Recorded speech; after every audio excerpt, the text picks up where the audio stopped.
Todd, I am super excited to continue the conversation. I had to hit record because I think we could have probably gone the whole time. And I was just saying to you that like I had listened to your book.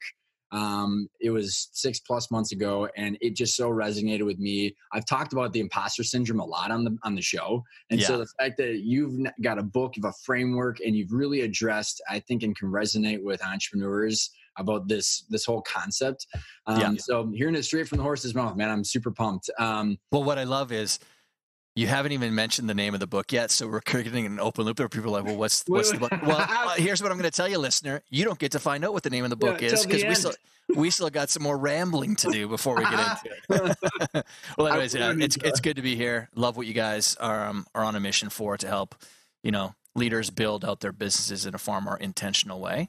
And for me, like what I think about with that is making sure that the business not only serves the purpose of, creating a lot of value for the clients and the customers, but also serves the purpose of creating a lot of value for your own life as well. Because, as you know, and as I see as someone who like mentors a lot of leaders, I get the chance to work with some of the greatest athletes in the world and public figures and entertainers, is most people have not created the game of life to set up for them to win.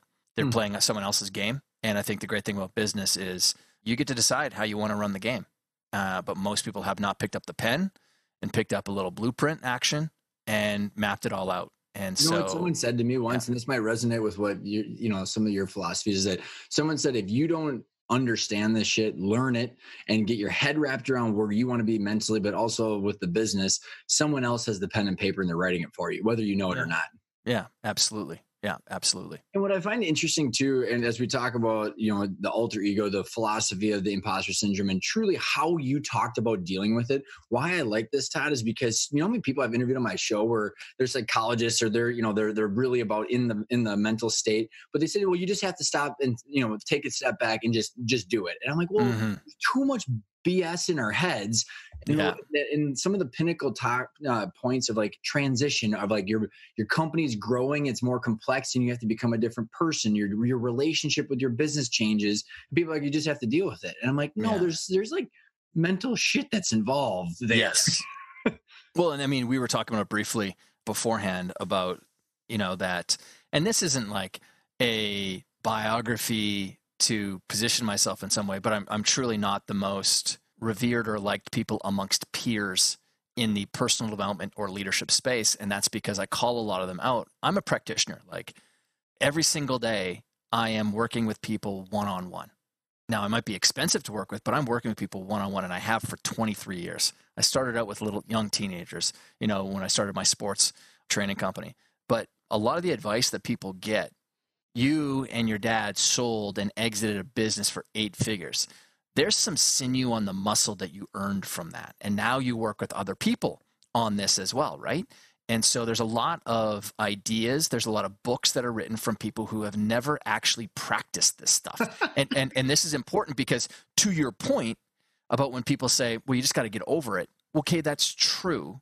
So thanks for the platitude of just doing it. Now, for me, I have got more tools in my toolkit that I've forgotten about to help people with that. Like I give people real things that help them, that are mapped towards the psychological switches that are already built into our heads. There's so much made up stuff about how to get over something or how to achieve success. And I'm looking at it going, well, that actually runs counter to how the brain works, which is why, my alter ego concept and what the book is about, the alter ego effect is about, is how when you change the way that you relate with yourself, all things change with it. Human beings are conditioned to act through whatever they associate themselves with. And so if you're associating yourself with a story and a narrative about who you think that you are, that isn't going to help you succeed with the activities or the role that you've now got in life, well, there's friction that's there. And so when someone comes along and says, you just got to get over it, this is kind of the way that it is. Well, thanks. I'm still stuck here. There's still friction that's here. Yeah, it's so true. Right? And so instead, I say, great, here's what I can do for you. Let's accelerate you through this sort of friction zone or comfort zone, how other people might put it. And let's build a custom version of you that's on the other side of this transition that's custom built to win. And it maps to the already existing psychological principles of how our brains work. And the beautiful thing about the alter ego and every single person that's listening right now is you have already used this concept. It would be impossible for any human being on the planet, I'm not saying because I wrote the book, because it's just true. Biology. Every human being on the planet has already played with this idea, because when we were in our most creative zone of our entire lives, 6 months to 7 years of age, every single person that's listening to this either pretended to be their favorite superstar athlete on the front driveway when they were playing some game against their buddy, or when they were just solo out there, or when they were on the sofa or the couch jumping off of it with a cape around their neck, pretending to be their favorite superhero or whatever the case is. Everyone's played with this idea. That's why it's so familiar to people. The challenge has been, and where people might resist against it, is you have accepted a whole bunch of paradigms about things like be your authentic self, be the real you. Well, here's what I can tell you. There is no such thing as an authentic you, because there is no one you. There are many versions of you, standing on many fields of play and in many roles in life. Most of the people that are listening are simply acting through the same fucking identity that they've got. Or the narrative that they either created themselves or they didn't even know they created. It's a trap. It's such a trap. And there's so many traps living in the world of spirituality, religion, living in the world of self-help, personal leadership and development, that I just look at it. And I mean, some of the most popular, best-selling, biggest books of all time, I just look at it and go, that's just junk. It's not. I can tell that these people have never actually worked with anyone that's at any achievement level. You know, here's the reality. Most of the people that have written books for people have maybe worked with above average people, and they're writing it for average people. But if you're listening to this, yes. Yeah, no, totally. Oh, dude, 100%. 100%. You know, so I said in a different way, like when I got into this kind of, you and I were chatting about like my imposter syndrome that I've gone through over the years. I mean, like literally I was in my 20s, you know. But here's what's important about that is, what do you mean by imposter syndrome? Like, how like I know you said before that you've had a lot of conversations with people about imposter syndrome, but how does that show up? Yeah, it's a good question. For me, it was of, why am I here? And why do I I'm thinking of a couple of times back in the business where like there's all these grown-ups, quote unquote, who are very smart, very educated, been doing this for 30 years. You feel like they should have the answers and they don't. And then you're like, well, how come I understand it? And then so you have this my narrative is not correlating with what's happening, right? Or something. If I'm articulating that the right way, where there's a cognitive dissonance. Is that maybe that's the yeah. There's something happening that I don't feel like I should be the person that is showing up. Gotcha. Yeah. And so a couple things. One, the term imposter syndrome has become just an absolute. Is it diluted and unused? Oh, it's cotton candy, man. It is the most popular term that people in the self-help world love to throw out there.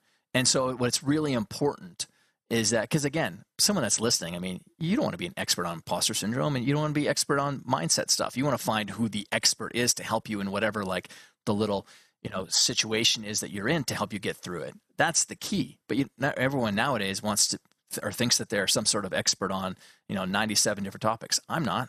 Yeah. I'm good at a couple of things, because I'm dyslexic. I'm extremely good at thinking fast because my brain thinks in pictures, and I've flexed that muscle. I've gotten really good at it. My job as someone who is here to help people move through very challenging situations or evolve into a brand new version of themselves, or help them go and stand on a podium at the Olympics, or, win a gold medal, is I can cut through things fast. I have to, because the people that come to me care about speed.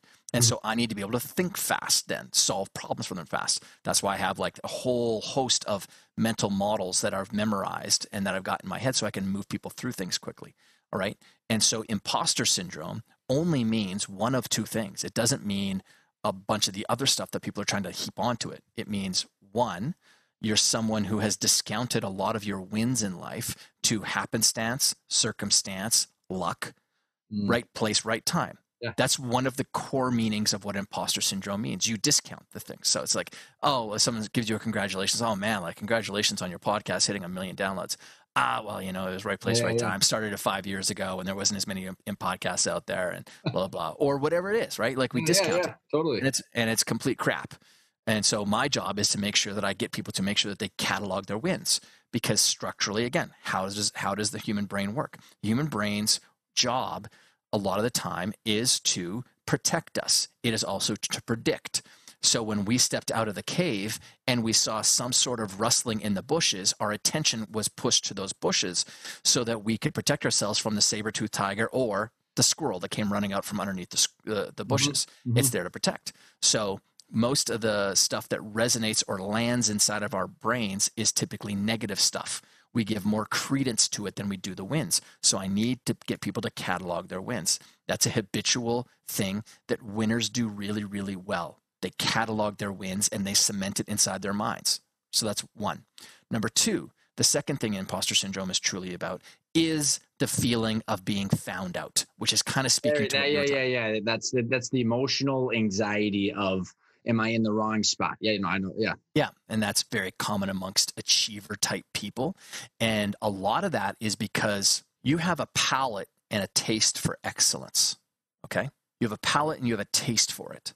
And so right now there might be some sort of dissonance. There might be some sort of separation between where you think your skills are at, where your output is at, and the taste that you have for where you want it to be. Mm-hmm. And the reality is where you're at, your skills, talents and skills and stuff are so much further ahead than the other person that you might be speaking to or helping or whatever. But what is very common is people that are top achievers that say that to themselves, like, oh my God, I'm going to be found out. Now everyone's going to see just how bad my writing is, my educational, skills are, my, insert whatever.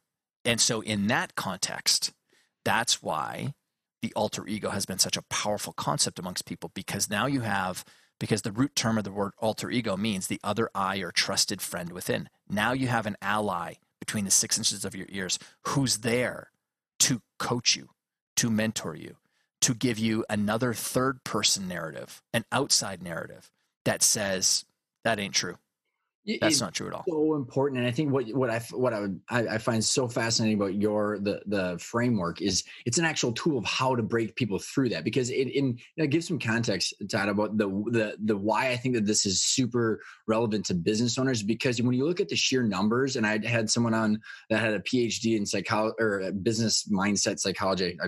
Allie, forgive me if she's listening in of what exactly it was, but what she and I were talking about is that only 4% of companies get over $1 million in revenue. And then you think about the sheer numbers to get to the size, but they're in the business, things become complex. So you have different versions of yourself that you have to bring in at being a business owner to grow your business like that. And so many times when you think about where business owners lie and entrepreneurs, CEO peer groups, you and I are talking about all the communities that we're in, tons of egos, everybody's judging revenue, how many customers, how fast you're growing. And you're just bombarded with this shit all the time, Todd, that it's like the fake it till you make it, you mentioned in your book a bunch. And it's like, you have to fake it till you make it because you're trying to get product pricing fit. You're trying to make sure you're doing this. And a lot of that is trial and error. But then at some point you have to go, I fucking made it. At some point that this is working. Now, then you have to continue to evolve yourself over the different phases of your business. And many times the business is a direct reflection of the business owner and their mindset and how it's gotten there. But there's not been, the advice they get is from other people that are also faking it. You and I were talking about a bunch of the shams out there, or other business owners who they're just talking about top line revenue, but they're bleeding money. They don't have a good business. So there's nowhere you can turn where there's real shit and someone that can actually give you practical advice on how to continue progressing yourself. Yeah. Well, I mean, if you want to be successful as an entrepreneur, then you need to be successful at being a shapeshifter, because the very early stages of business, when you take a look at the activities that are demanded of an early stage business, well, the skills that are needed is that of a hunter and a grower. Okay. And then when you get past hunting and growing, now that you've got some sort of sales and marketing or platform stability inside your business, now you're going to get into the mode of building, right? Now you're a builder. Now you're someone who's bringing more component parts together, and it's less about maybe your skills and it's bringing together other people's skills and other resources. Okay. And then after you get through the building stage, now you're getting into a scaling stage. And inside of a scaling stage, that's where you really do need the skills of a CEO in your business, whether you decide to do it or you bring in someone else, Yep. right? And so in the very beginning, control is a big part of trying to be or becoming successful, bringing a semblance of control inside the business, because it's so scattered. There's so many things that you're doing. There's so many activities that you're doing. But then at the very top, when you're in the CEO role, if you're trying to control everything, then good luck. You're going to be an extremely anxious and stressed out person.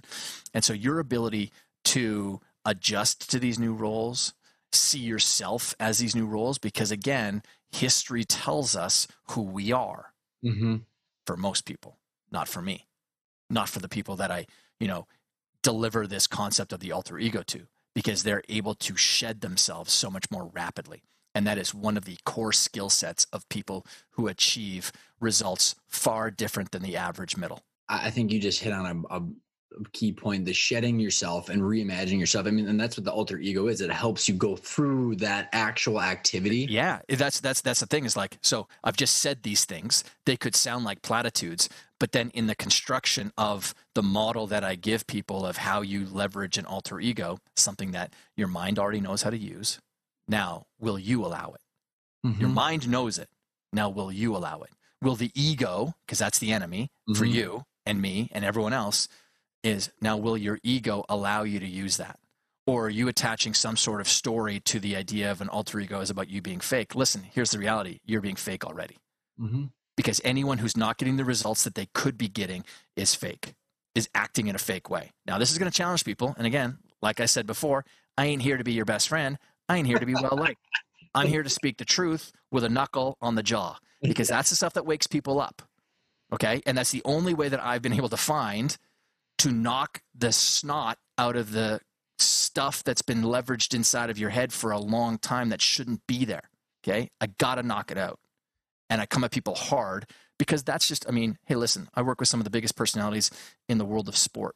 The only way that I can break through the hard exterior of sometimes the ego or impenetrable force that they need to keep there in order to keep the people out who are hangers-ons to them or just want stuff from them, is I got to break through. I got to come in really hard and tough with them, and I confront them in a way that most people will refuse to.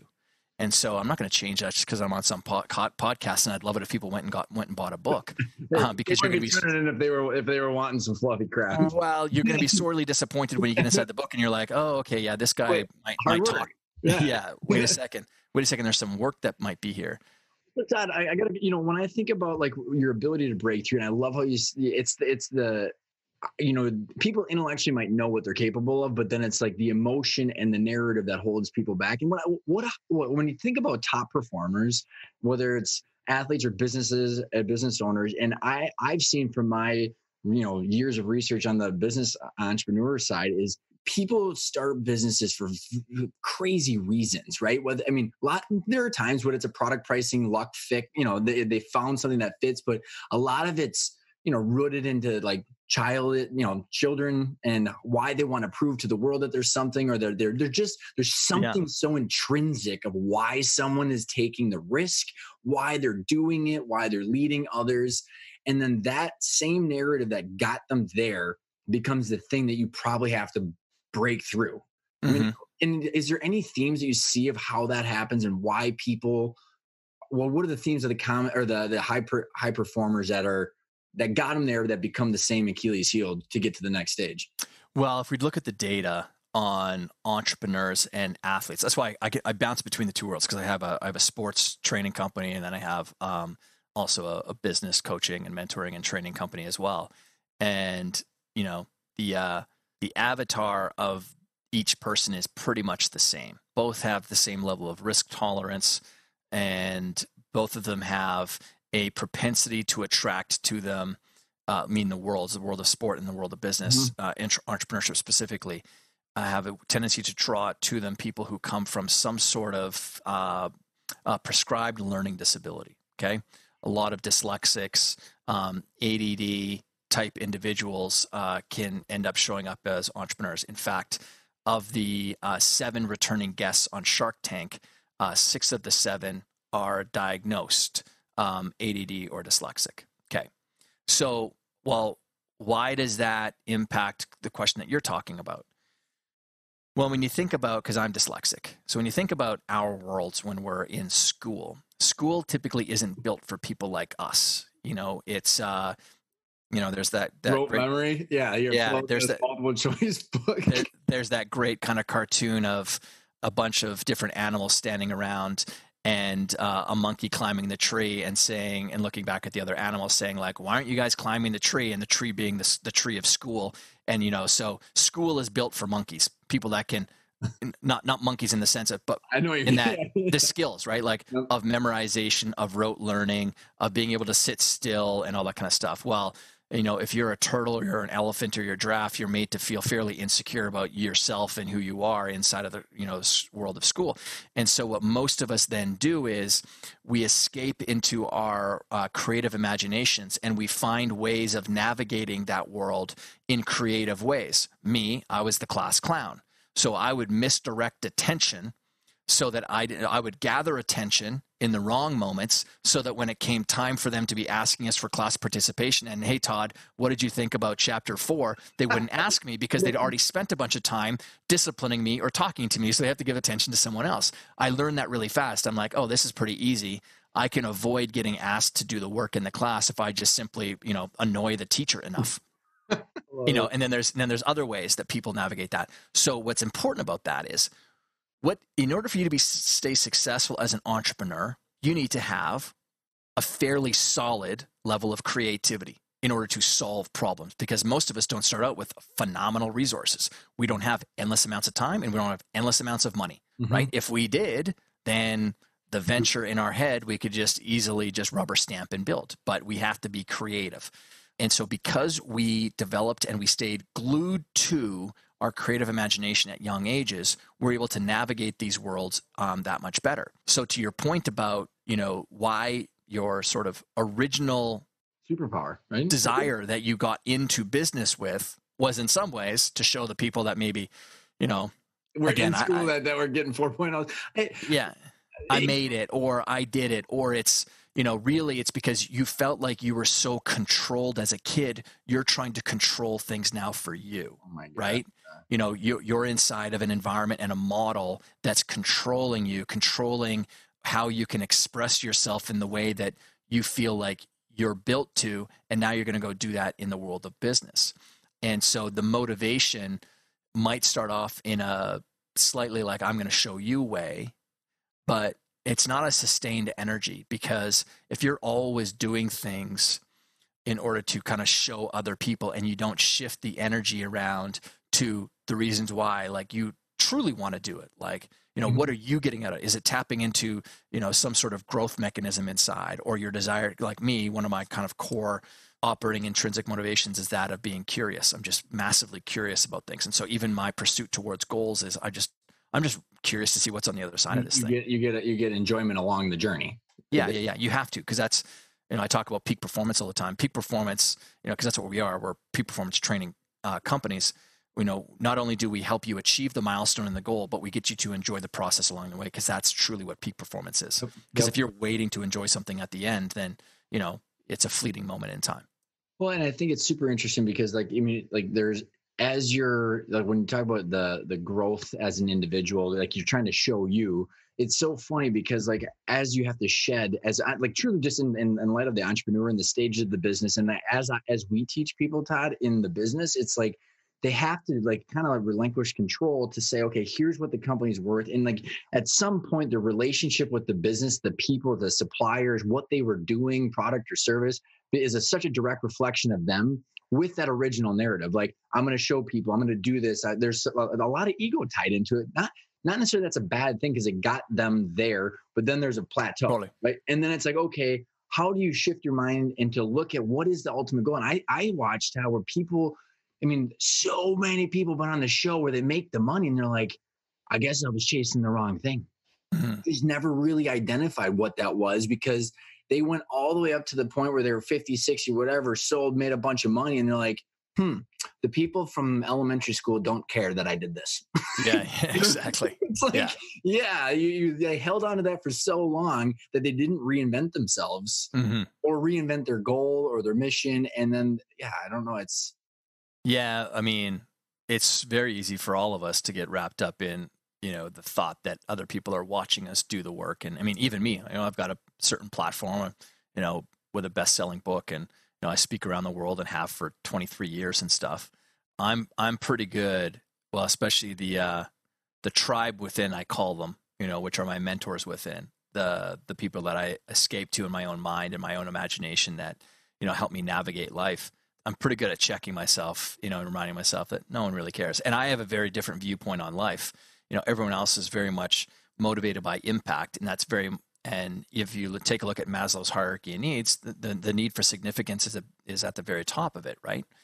It's not even a core philosophy. It's literally just biologically a truth about how our brains are built. We need to learn how to break our brains. You need to learn how to break your brain. And what I mean by that is there's a lot of the way that our brains are built that will actually prevent you, if you fall prey to them, from ever achieving or getting what you want. I'll give you one. Mm-hmm. One is that our brains, one of its motivations is to seek comfort. Okay. Now, when you think about nature, that's very natural. It's natural for homeostasis to set in nature, right? Like the ground squirrel or the gopher is comfortable digging a hole in the ground, and that's where it lives. That's its homeostasis. And it's very easy then, this maps to like other animals, but it's very easy then for us to stay locked inside of comfort zone. A lot of the motivations, the reasons why you do the things that you do, routine and habit get built in and it becomes comfortable for you.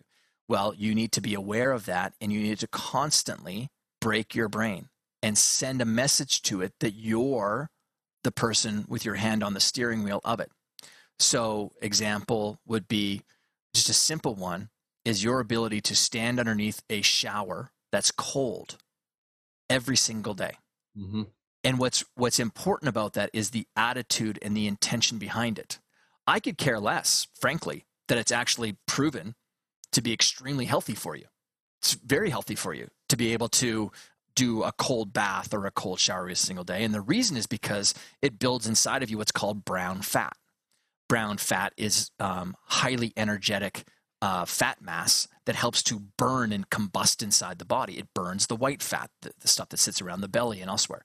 So I could care less about that. What I care more about is landing what I call the ground punch between my six inches of my ears, letting it know that I am choosing to stand here in a very uncomfortable way because I'm owning it. Because my brain's telling me, get the heck out from underneath this cold shower. Because a cold shower is more difficult, by the way, especially if it's cold water, than sitting inside of a cold bath. Because after a while, your body starts to warm up the water around you, right? But in a cold shower, it's running. And it's going over you. Versus standing where you could just move to the side. Yeah, exactly. Well, and so standing there, but my point is I'm doing that actively and choosing to do that to send a message between the 6 inches of my ears that I own it. It doesn't own me. And that's really, I can't express this enough. People avoid pain at all costs, and yet pain is the doorway to everything that you want. Anti-fragile, right? I mean, it's truly, yeah. And it's, there are a couple of different examples to validate what you're saying is, there's a guy that very large company came through our material and he's like, I just needed, I was in a methodical routine and I needed to break through that routine. And it was through education that he created that cognitive dissonance, say, I need to reinvent this. But that go back to a book that proves what you were saying, Dr. Joe Benoza. How do you pronounce it? Supernatural. I don't know if you ever heard this book. No. So fascinating, Todd. So he's been on Tom Bilyeu, and if I'm pronouncing these names wrong, I apologize. Yeah. But so he talks about by the time you're like 30, 95% of the stuff you do every day is just routine and built in, and you don't actually like have any say in what you're doing. Yeah. It's all brain science, what you're talking about, because habits are formed and your brain is trying to preserve yourself, the calories that you're burning, and you have to intentionally disrupt it. Otherwise, your ego is constantly trying to validate the narrative that you put in your head. It's just validating itself constantly. Yeah.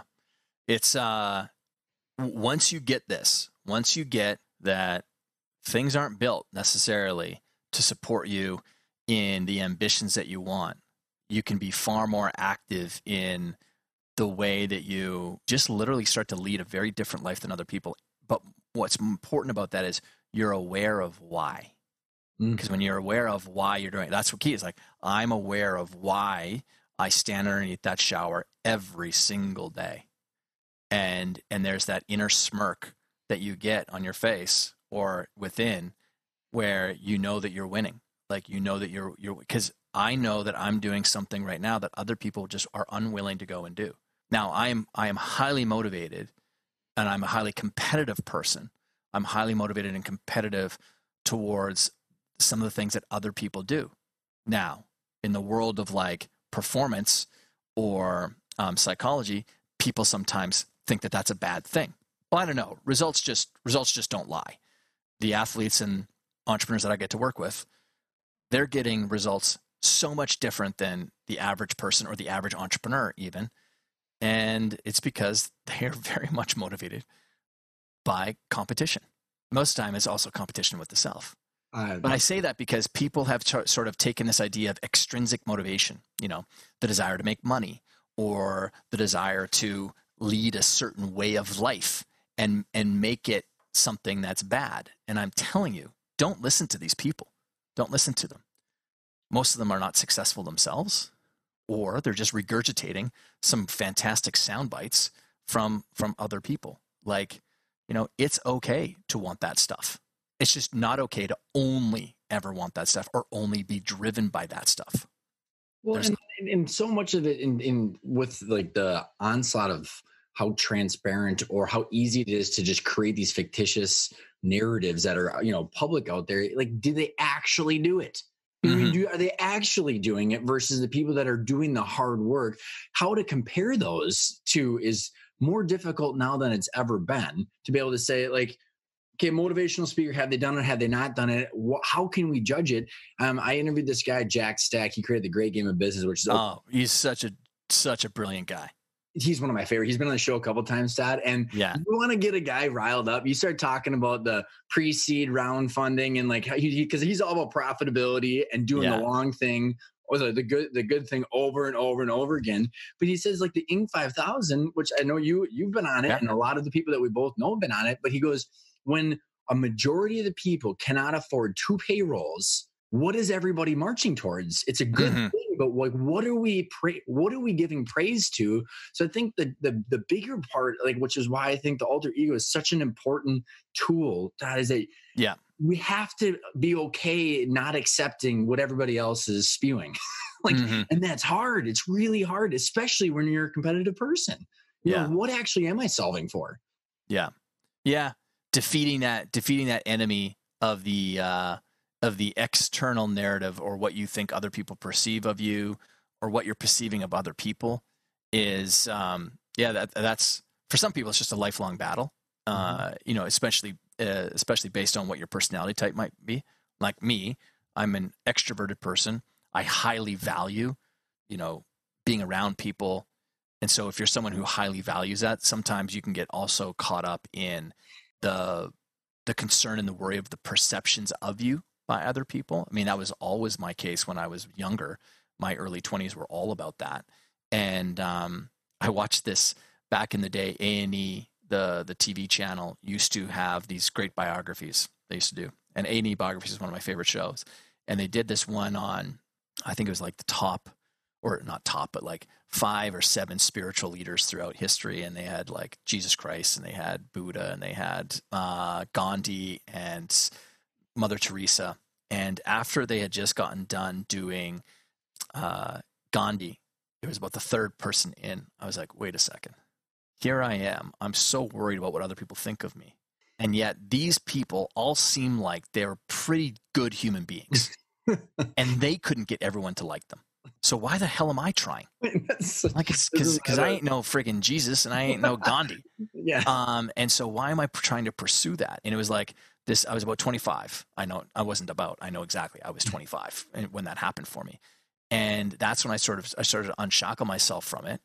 And that's actually one of the reasons why at the very beginning, not to peel every, but I'm fine with talking about mindset stuff. Mm-hmm. That's one of the reasons why I'll consistently say on podcasts, on stages when I speak, is I'm not here to be the most liked person, but I know for a fact that I will be a person that's going to give you something that will be valuable to you tomorrow and the next day. Mm-hmm. And so that's with tools, and that's with actual practical, pragmatic stuff that you can put in your hand, that you can take and actually go and use. Other people might be better storytellers. Other people might come across as being more like, Motivational, jovial and likable in some ways. That was just mm-hmm. that was a metric I cared about for 25 years. And, I just fundamentally don't care about that metric. Now, I don't care about it in the way that I'm going to show up and be an absolute jerk to people. That's not it. But it's about making sure that I sit in with the challenging stuff that you need to do in order to be successful. I'd said this to you before, like the number one highest converting headline we've ever had on a web page for a program is, "This is the hardest thing you'll ever do in your life." And man, that thing brought in the best quality people we've ever had in anything. And it's because it's the truth. Changing yourself is the most difficult thing you'll ever do in your life. And when someone reads that, they go, yeah, that makes sense. And you know Yes. who else wants to do that? People who are highly valuable, who want to go and do important things. Nothing is ever motivating about something that's easy. We were talking about this before. Nothing is motivating about easy, because the version of you that's on the other side of doing something easy is what? The same freaking person. Same freaking person. It's so So true. why bother? And it's because I know we've got only got a little limited time. Let's talk about those practical tools, because this is why I like the book, and the concept is it versus other people that have been on the show. It's okay. This is what the alter ego is, how to define your heroic self. And and what it kind of just to get, we don't have to, because everybody buy the book, right? We've already got that covered. But Todd, how does someone that's sitting there going, okay, I can see sort of what that vision is of me that I want. Or even a little bit more about, what do you mean by this? So here's the thing. An alter ego isn't something that you build across all the areas of your life. All right. The first thing to understand is we have many roles that we play in life. Okay. It's actually called multiple self theory. It's not a theory. That's what they originally coined it in the world of psychology. And for the longest time, single self theory was one of the core underpinnings of the psychological philosophy that was out there, one of the kind of 5 core pillars. And in it, they said that individuals who saw themselves as having a single identity or a single self had the best state of mental health. So lowest rates of depression, anxiety, and stress disorders. Now here I am, I'm working with an athlete who's very different on the field than when they come off the field, right? And they should be, in the context of someone who's a killer on the football field. You don't want them walking around and acting that way. And it's their kids in at home. And so the average person listening is like, yeah, of course they shouldn't be. Yeah. Okay. So there's a breadcrumb for you. So then that's why for me, when I'd read some self-help books that were out there, I'd be like, but this isn't mapped to reality. And so in about 2008, the whole world of psychology shifted, and they said, wait a second, it's actually people who see themselves in many selves, many identities, operating in many roles or fields of play and stages in their lives that have the best rates of mental health. And so I say all this to set up that the very first action when you're working with someone on this stuff is pick a role or an area of your life where you're most frustrated right now, where you have the most resistance about pursuing something, or the way that you're showing up is running counter to the way that you'd like to show up. And that's a great place to use the mental model of an alter ego. Now, another way to look at it is, what's an area of your life do you want to actually have to start? Do you want to start having more fun in, being more playful? Because the core of the idea is about approaching life with a heck of a lot more playfulness.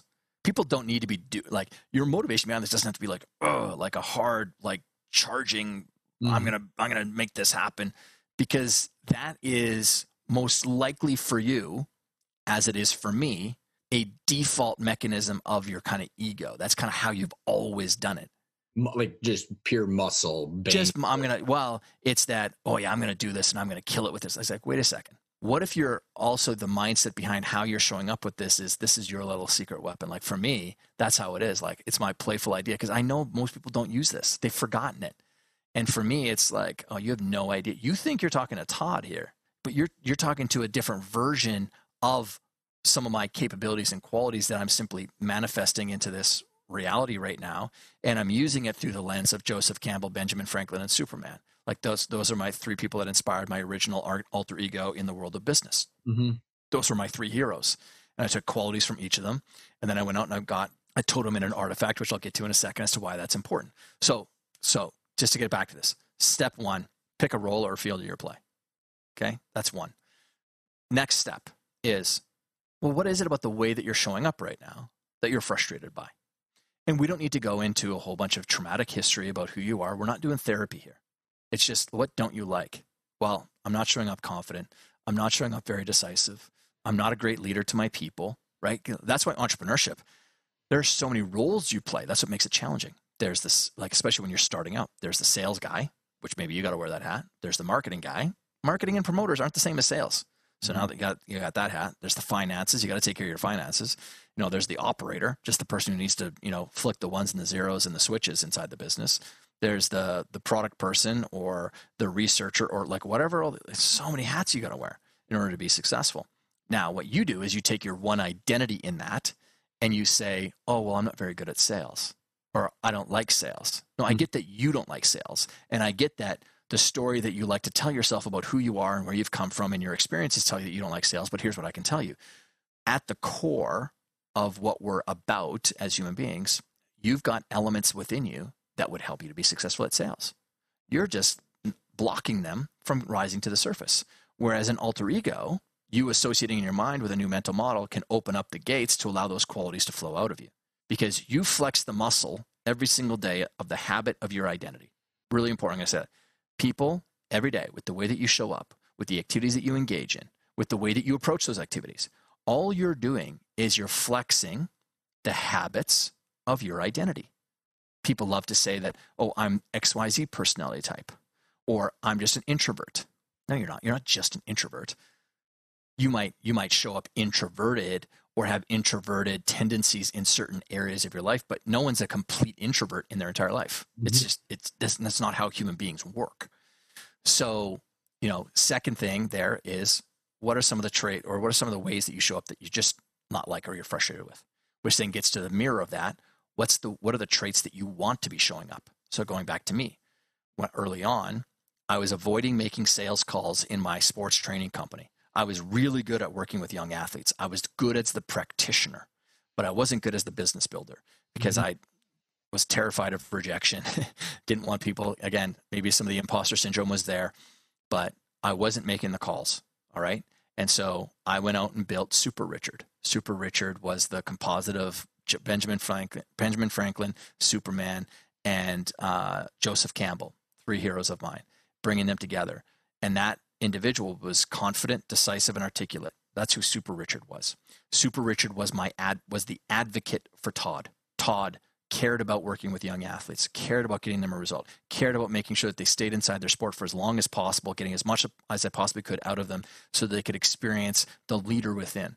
Because I truly think that sports is one of the two greatest fields of play to develop leaders. The other is the military. And so Super Richard became the advocate for Todd. Maybe Todd couldn't get it on, but Super Richard sure as hell could get on the phone, could get on the call, and loved making those calls for Todd. And that's kind of a key mind frame. That's one of the key things that's different about the way that I work with people on alter ego and building these identities is I'm simply flicking different switches that are psychological in nature to help people, turn this on.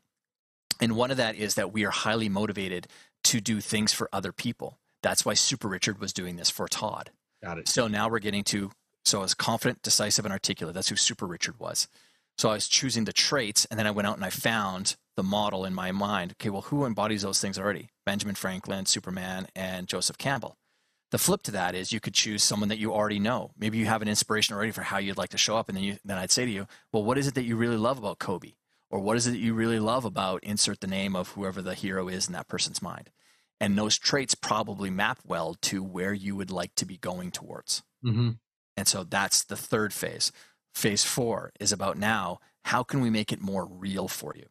And this comes down to using a totem, an artifact, or a uniform. People miss out on this huge. Using a uniform is one of the most powerful activators of performance that you could ever do in your life. because environment matters. The other side of this is it maps to an existing psychological phenomenon called enclothed cognition, which is we as human beings add meaning and story to the clothing and articles that other people wear.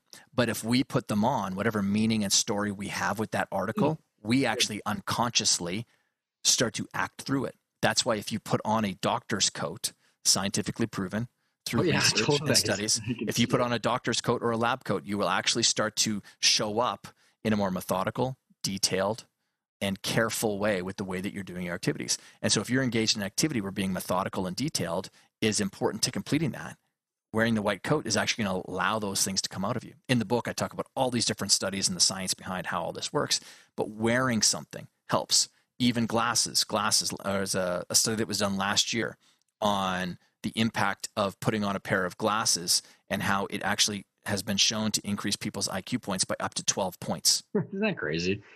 I mean, hey, it's the brain, man. Like, if that's how it's built, why am I trying to run counter to it? All these people out there using things like, oh, you just got to be your real self. Yeah, okay. You've obviously never been paid by anybody in your entire life to help someone, actually get a result. Something, a desired result. It's a great platitude to get from a friend, right? Who just thinks that, they love kind of who you are really. But listen, when you're trying to pursue something that's difficult and challenging, you're bumping up against it with your own identity and how you see yourself. So yeah, you can try to be your real self, or you could use models that are proven to work, that have been nested inside of the way that our brains have been built for, millennia.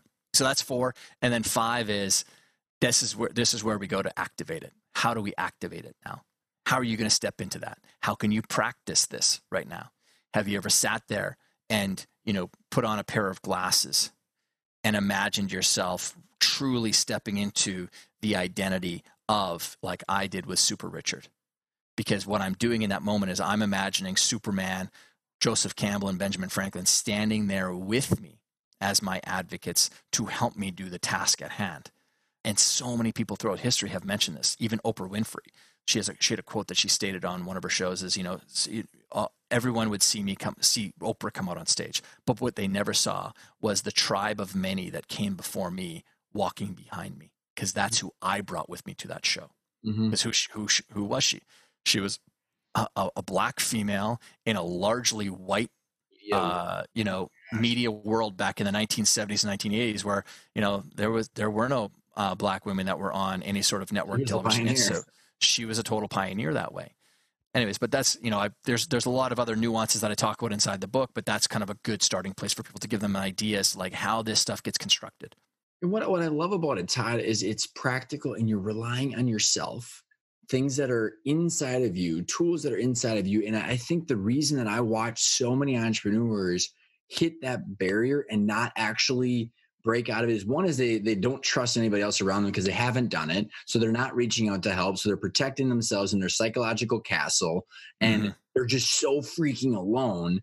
And again, they haven't been able to reach out. And, it's getting better with podcasts and different things that are out there where they can consume this stuff and feel connected to others, in a bigger scale. But truly, they haven't been able to find anybody that says, okay, this is how to do it and how to break through, because the trust isn't there, or the results, like you keep saying, the results aren't proven. So then they don't want to do the hard work if it's not proven. Yeah. Well, or I think they're just fundamentally smart too. Like you read some of the stuff and you're like, it just doesn't sound like it would work, right? Like just me sitting here and just spouting off a bunch of affirmations, that doesn't seem like it's something that's like really practical. And by the way, you're right in a nuanced way. Affirmations proven that if you're saying and stating something to yourself that you actually don't believe, will actually cause a higher rate of depressive state. Okay. Or even cause someone to go into depression, because fundamentally your brain's sitting there going, no, you're not. You're not. Why are you saying that? Like, you're not. Because you're typically operating from a negative space anywhere. However, if you were to affirm something to yourself where you're already having a level of confidence in it, that actually starts to reinforce it. So, I think that just intuitively, at like a really deep wisdom sense, people get stuff that just sounds like it's a little bit too sweet to the taste, right? Like cotton candy, tastes great, less filling. Right. So it's, I'm serving up meat, potatoes, and kale. Like it's It's the appetite, and it's going to keep you going for a long time. And you gave it a good example. I can't remember who it was in the book when you had asked someone after years of doing this, and I think it was a female. I can't remember who it was, but you said, how is it with, and you talked about their alter ego, and they're like, well, it's just me now. Yes. And like it just becomes. Well, I mean, the mechanism itself of an alter ego allows you to find more of yourself, because right now you think that you're just a certain way, right? I'll give me as an example, because it's the best example I can think of, because I'm with me all the time, of around, so all day long, even this experience of, if someone's just getting to know me right now, yeah, I'm challenger. I'm going to speak with a lot of conviction. Well, that's on the other side of me having, coming up on almost 18,000 hours of working with people one-on-one, and that's not counting group work, right? So yeah, there's a conviction that's there, and I've just seen the transformations that's happened with people. But, in business, I haven't been trapped by it. I've chosen to show up in a certain way so that I can get a message across to people, and so that I can work with people in a certain way. And that's being a bit of a challenging personality type for people. Okay. So that's the challenger persona, is the way that I've chosen to play on the field of business. But when the glasses come off and I go and I'm out with my kids, my new source of inspiration for how I want to show up is Mr. Rogers, okay? And my dad, actually. And that's because if I flex the muscle all day long of being a challenger, 8, 10, 12 hours, as a lot of people are as entrepreneurs, you're showing up in a certain way. And I hear this all the time from people, maybe you've heard it too, is I just have a hard time turning it off when I get home.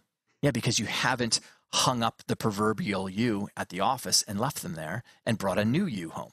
Mm-hmm. Or you don't have a model in your mind for how you want to show up at home. You haven't built that yet. Mm-hmm. And so the model is Mr. Rogers for me. So even when I'm at home, I have a different uniform that I wear at home. Helps to trigger that, helps to remind me of how I want to show up at home with them. And so the qualities and the traits that I want to most bring around my 3 young little kids are someone who's fun, someone who's playful, someone who's patient with them, right? Someone who's creative. And because my kids are at such a young age and at a nurturing age right now, those are 4 great qualities to bring to that environment to help me win there. It also allows me to see myself as more than just that individual that's over there. Because it'd be very easy after 8 to 12 hours of acting through that persona to be trapped by it. Mm-hmm. And all of a sudden, do 3 little kids want to challenge your personality at home? No, they don't want the dick dad who's there. It's like, tell them they suck at something because they didn't get it right. Mm-hmm. They're in the learning phase of everything. So patience has to be there. So, that's just 2 ways that you can help bifurcate or give people an idea of just how it's practically applied. And then when I go to another area of, my life, because I do a lot of media stuff and I'm on I was on the Today Show and lots of other big media stuff. I want to show up in a more playful way sometimes. Okay. Because it's good for camera. Mm-hmm. Right. And now, is that me being fake? No, that's me honoring the fact that at our core, we've got just an absolute boatload of qualities, and I'm reaching back in and I'm grabbing them and pulling them out. So when you, to lean into your challenger part of you, Todd, the people that are listening in, and you probably do a lot of this because the ego is probably already saying things, and you've been dealing with this plenty since you've been doing your work, that is saying that this is not true, or this is, silly, or whatever it is. Just give them the knuckle punch. Well, I mean, it's more of a challenging in that the people that win in life are the people who have the most valuable skills. The people with the most valuable skills in life win. So it's not the people with the most skills win. If you've got a lot of skills, but a lot of those skills aren't really valuable, then it's hard for you to succeed in the quantity of life that you want. But when you have a skill set that allows you to change yourself rapidly, because you have to change yourself, like you're always going to be confronted against, new skills and abilities that need to take you to the next level. When you're someone who can navigate that so much faster than someone else, then you've got an unfair advantage. And I can tell you from someone who's done this for a long time, the fastest way to change is to change your identity. Okay. How do we do that? how do you change identity fast? The alter ego model itself. And again, I didn't invent the alter ego model. I wrote the book on it because I found it in all the work that I'd done with all these athletes and how they were consistently performing at peak levels above other people. And it was because they had this playing persona that they would play into. But it's been around forever. I mean, Cicero is the one who said it in 44 BC. He's the first person to coin the term alter ego, which means the other I or trusted friend within. And so when you have that capacity to navigate the 6 inches between your ears and own that space, and you're using mentors and allies within to help you navigate that much more rapidly, you've now found a gear that other people won't find in life, because most people are just trapped by their own story and their own narrative and their own thoughts about who they are, or they're trapped by their own brand. Well, I've been this way forever and I'm going to keep on being that way. Well, good. Okay. Good for you. Good luck with that. And at the end of the day, you're just someone who's like, you're basically pulling the emergency brake on life with the way that you're driving your car.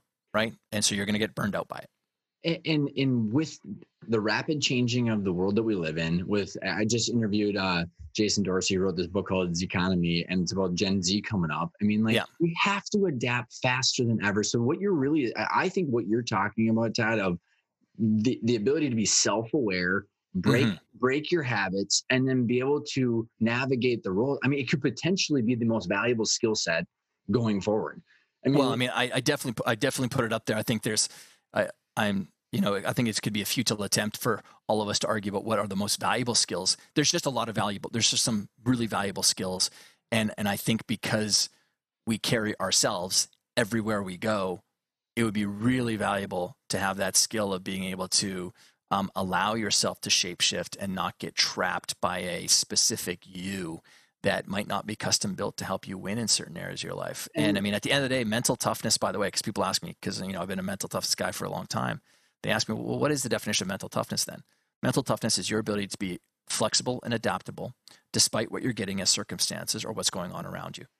Flexibility and adaptability is the core hallmark skill of people who win at a high level and enjoy the process.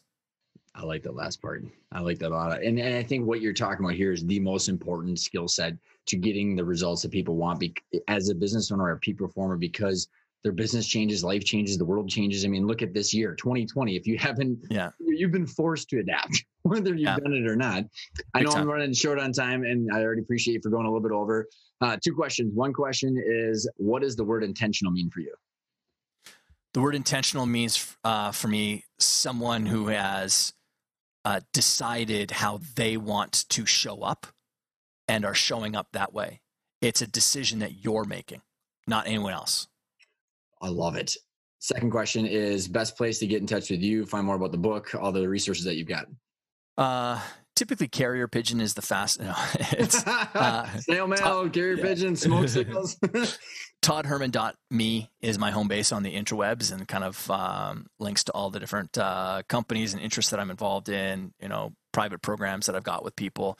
And then alteregoeffect.com is more about the book, but you can find it anywhere. And I also have a kid's book that I wrote back at the beginning of this year called My Super Me. Yes! I got my twin girls need to read it. Yeah, so it's based on the book, The Alter Ego Effect, and it was my way of taking the message and putting it into something for young kids. Awesome. The only caveat I'll say to that, which is feedback I've gotten from a lot of people, don't use it as a bedtime story book, because the experience most kids have is they feel like they can run through a wall after they get done reading to their parents. You're the opposite effect of the bedtime story. Yeah, great way to start the day or middle of the day, but not at the very end of the day. I'll add one more resource to or comment on. So not only the book, but you've got that great workbook, the exercise or whatever, the downloadable. Yeah. People want to take this and actually want to work through some of this stuff. I downloaded it, I looked at it. It's awesome to take some of the stuff that we've talked about right now and actually, do something about it. That's great. This has been awesome, man. I can't thank you enough. Cheers, buddy.